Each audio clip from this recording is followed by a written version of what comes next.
benefits, they sell assets. Sounds evil. Is Bain Capital evil? How evil are they compared to government bankers like Fannie and Freddie? Maybe we should abolish them. Fannie Mae and Freddie Mac have struggled with loans gone bad. What if we abolished the SEC?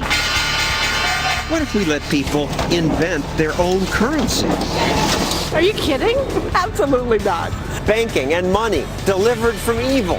That's our show tonight.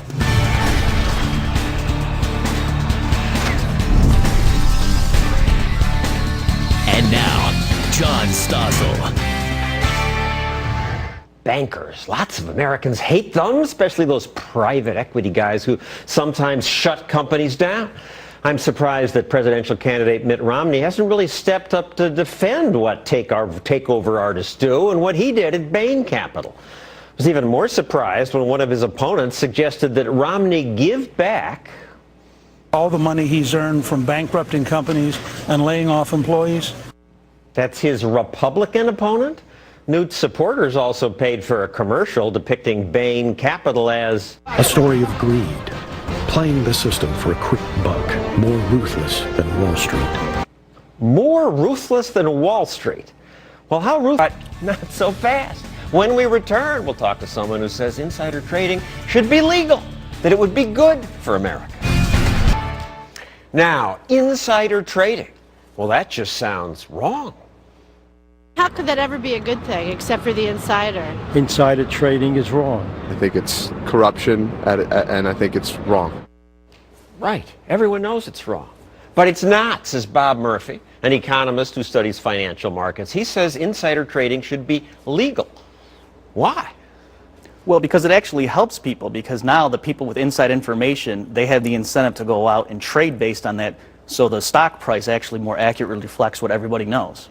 But the insiders would have an unfair advantage over me, the average investor. Well, they do have an advantage, and that's what the incentive is for them to go get that information. But that's the point. You as the little guy, you as the inside or the little investor, you have more of a confidence that the stock price is not going to bounce around, that it accurately reflects what others out there know. So you just getting in and out, just adjusting your portfolio, don't have to be as worried about massive swings in the price.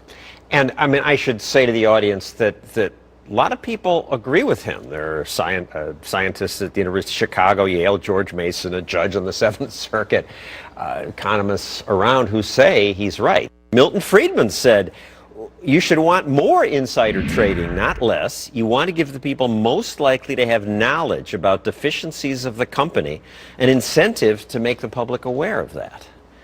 It's just counterintuitive. Insiders sound sneaky.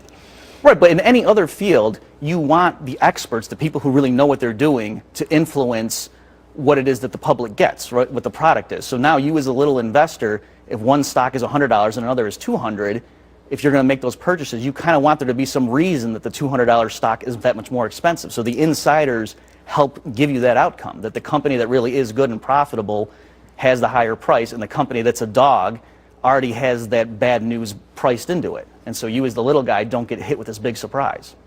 Insider trading was legal until 1968. What changed?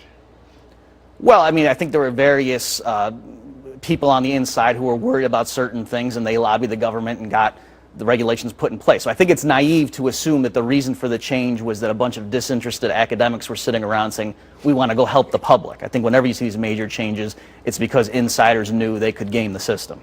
And the major change is always toward more regulation, almost never to less. And you would argue that we don't even need the SEC at all.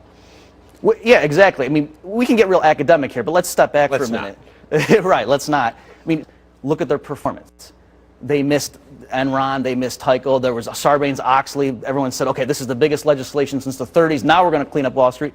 They missed Bernie Madoff, the biggest Ponzi scheme in history. And not only did they miss it, people in the private sector were sending them letters since 1999 saying Madoff is running a Ponzi scheme. There's no way his numbers add up. Look into this.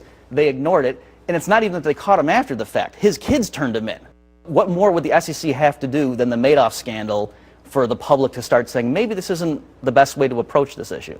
So explain to the public how it would work without an SEC. there's all sorts of private mechanisms to protect investors. So eBay has one, for yeah, example. yeah. There's reputational mechanisms when you buy stuff on eBay, Amazon, so forth. You can rate sellers, and so if there's fraud there, there's ways to try to nip that in the bud to keep it from becoming systematic. So eBay, before you sell your stove or something, how do I know that they're really going to send me the stove or that it's a good thing? The market works it out. People post, this is a trustworthy seller. People aren't dumb. They know fraud is possible.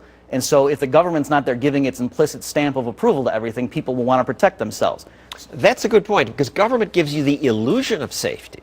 Oh, I don't really have to diversify my money. Government's protecting me. The SEC makes sure that this investment offering is a good one, because I got this prospectus I didn't read, but it was this thick. It must be good. If you didn't have that, you would protect yourself. Right, exactly. Right now, there's this implicit idea that the SEC is there, so I don't really need to look as carefully because we know if something bad were going on, the government would have cracked down on it. And without this implicit guarantee, people would also diversify, spread their money around so that the people who lost everything to Bernie Madoff would be less likely to happen.